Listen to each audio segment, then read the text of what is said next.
All right, welcome to the interactive map video. We're going to kind of cover how to use this map. Ideally, if you have a multi-monitor setup, this is great to have it in the second monitor. Why do you want the map? Well, until you really start playing the game, like, in your level 16, you've been level 60 for months, you're not really going to know where everything is. So you're going to need to use this to kind of say, oh, well, today I want to collect a bunch of rabbits. So there's two ways of going here. One is go to mapgenie.io and then you click on New World and you're set. The other one is back on the last video we talked about nwdb.info. If you actually click on map, that will open up this particular map. Okay, so a couple of things I'm going to show you right off the bat is you can tell, hey, each of the zones have an outline around them.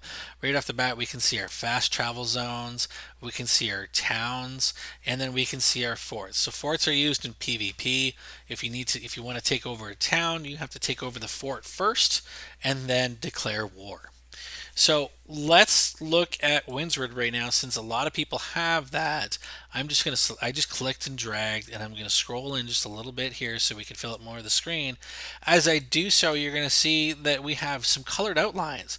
What this is going to tell us is where certain creature types are. So you can see over here we've got lost, and if I zoom in really close, it actually says level 11 to level 11, and over here is lost level 8 to 10.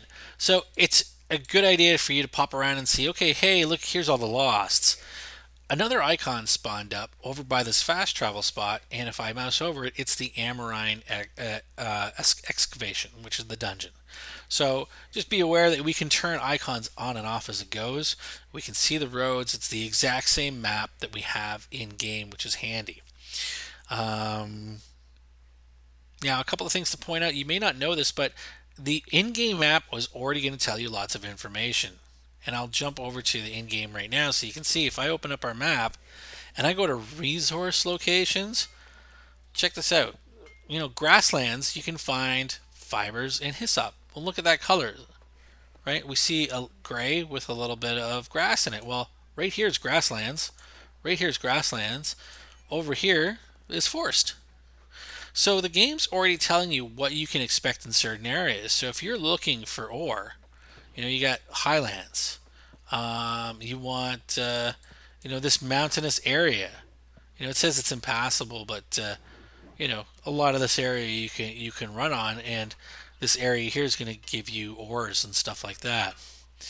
Now, if we focus again on this map, where it comes in handy is if we scroll down a little bit here on this left hand side, this is going to be our menu to turn things on and off on the map.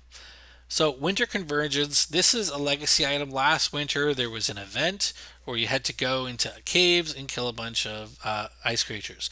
It's still here in the database in case they need it for next year, but for now, you can see there's a slash through it, which means it's not going to show you that to you.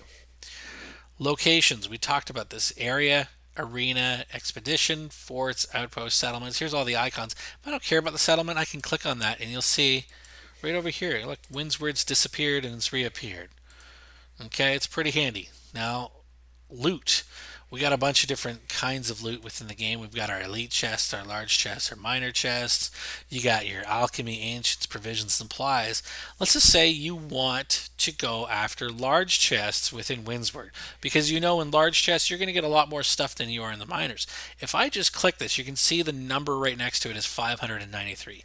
That's in the game overall. But if I click on it, I got these beautiful little icons right over here. So if I'm focusing on Windsor, I'm like, you know what? I want to do a chest run. I need to get some materials in Winter's Haven. Well, I'm gonna run down to the mountains, head over here to the Lost area, work my way over to this fast travel spot, and then get these two before fast traveling back home. You can really start to plan this stuff out of what you're going to get in each of these.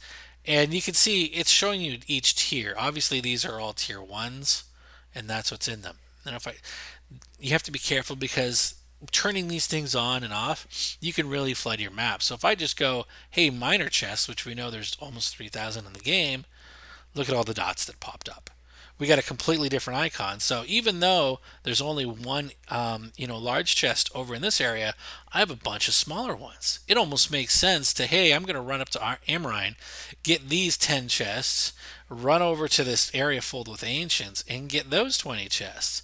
And hey, that's my farm for the next 20 minutes.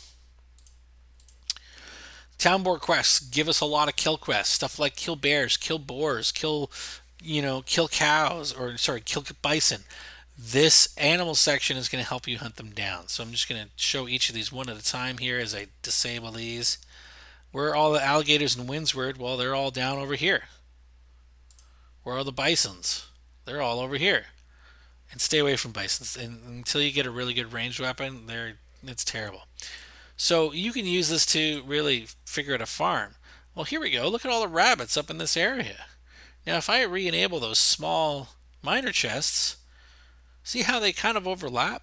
So to me, to figure out a farming path, I can say, okay, well, I'm going to put on the rapier, go kill a bunch of rabbits and get the chests, and hopefully I can get scrumptious rabbit meat, and then I'm set. So just by using this information, you can build your own farm routes for what you're looking for. Minerals. Okay, let's just turn on iron for a second. You can see all the iron spawning down here. And the thing that you'll notice is, like, when it comes to iron and metals, they do tend to stick to a certain color area. So if I scroll down a little bit further, it's all in this brown area. Right? So there's a lot of nodes of iron veins that you can just run around, try to mine what you can and keep going. Now you also know that there's going to be more than iron. So let's see if we just look at the metals. Is there any gold? Okay, there's a couple of gold over here. What about platinum? Not so much platinum. Silver?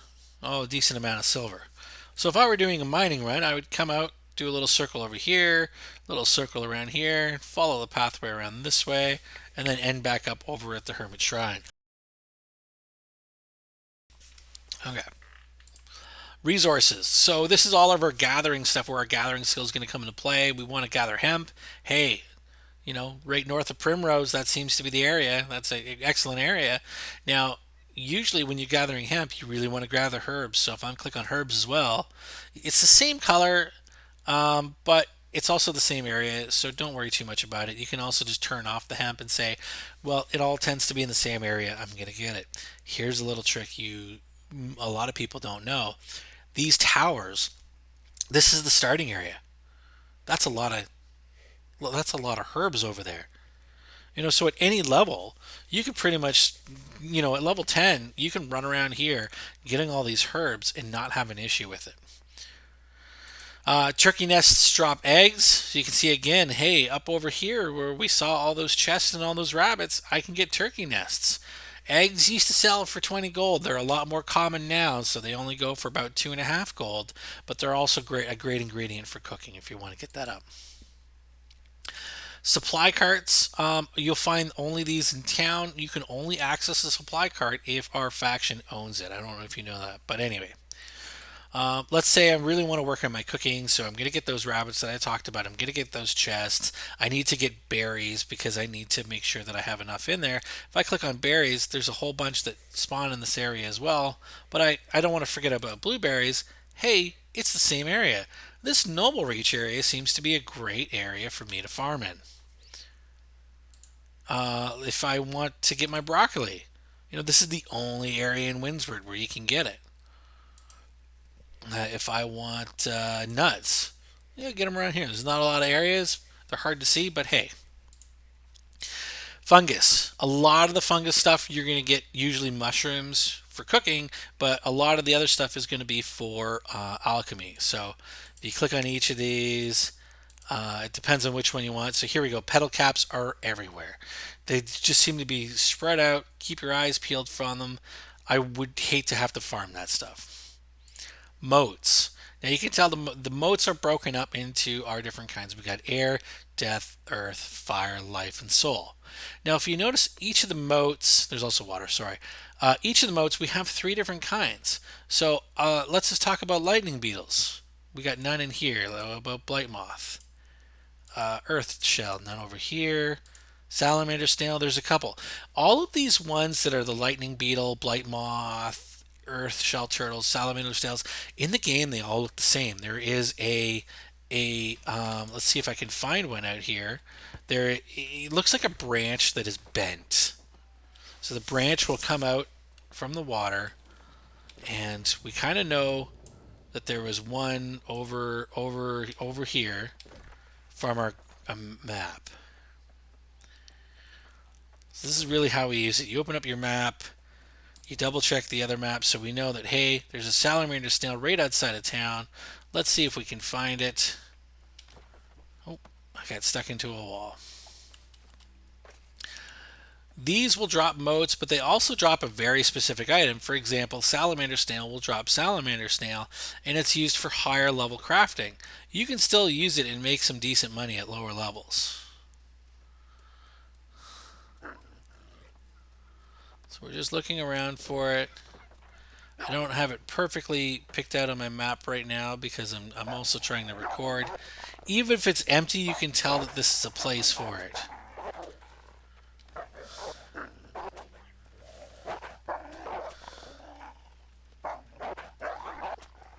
We won't worry about the wolves. They won't kill us.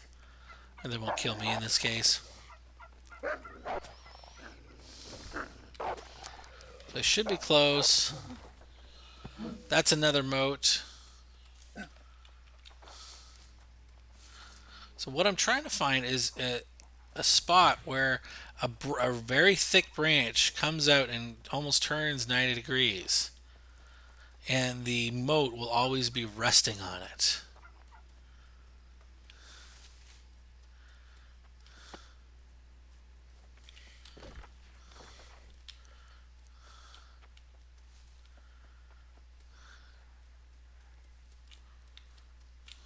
Let's see if there's any more here that we can enable.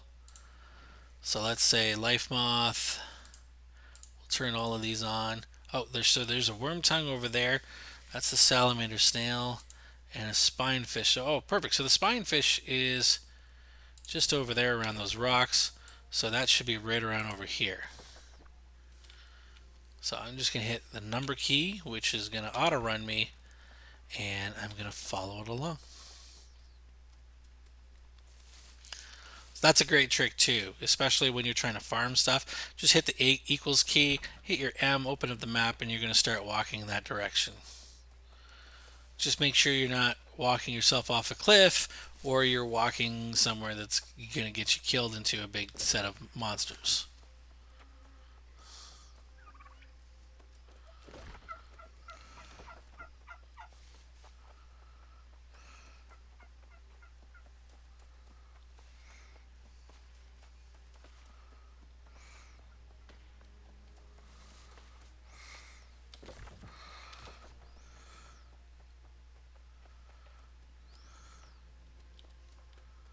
Here we go, perfect. So we can actually see this one is up.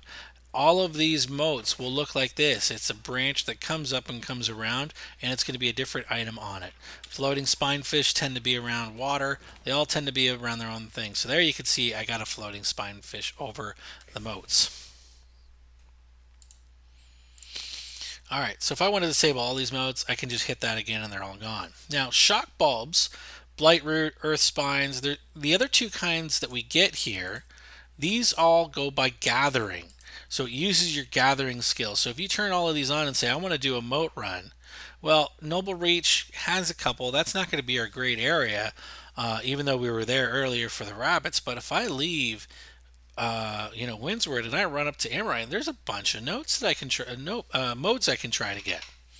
So that's a not too bad of a route either. But there's a lot, outside of Windsor, there tends to be a lot of PvP. So that's its own thing. So all of this is going to use gathering. So the crags and the stones, all of this stuff. So shock spire, blight crags, earth crags, stone crags, life jewels, soul spires, and spring stones. Not a lot of them here, but they use mining. They go off of mining as opposed to gathering. So anyway, using this information, you can start to make choices on how you want to gather motes and where you want to go. We'll turn all of these off and we'll scroll down. You can see collectibles, so all the different notes in game. Hey, that's here. Uh, I would double check the game, but at last time I checked, every 10 notes you get a bonus to experience until you're level 60. Get the notes, you're a collector, get them all too. We can find services. So, where are the town boards? There's a town board. Where's the trading post? There's a trading post. Where's our main quests? Where's our side quests? Now, this one's great under other for houses. If I scroll in here further and I'm like, okay, well, I want to buy my first house. I can only afford a tier 1 house. Oh, they are over here. Now, which ones are tier 2s? Which ones are tier 3s? And you kind of get the idea. Then you can turn on NPCs. So this is just a really fantastic tool for you to figure out, what's in a certain area, what you should be looking out for, or to choose and decide what you're going to farm next. And that is mapgenie.io, and you can also get to that from MWDB. That's it for this one.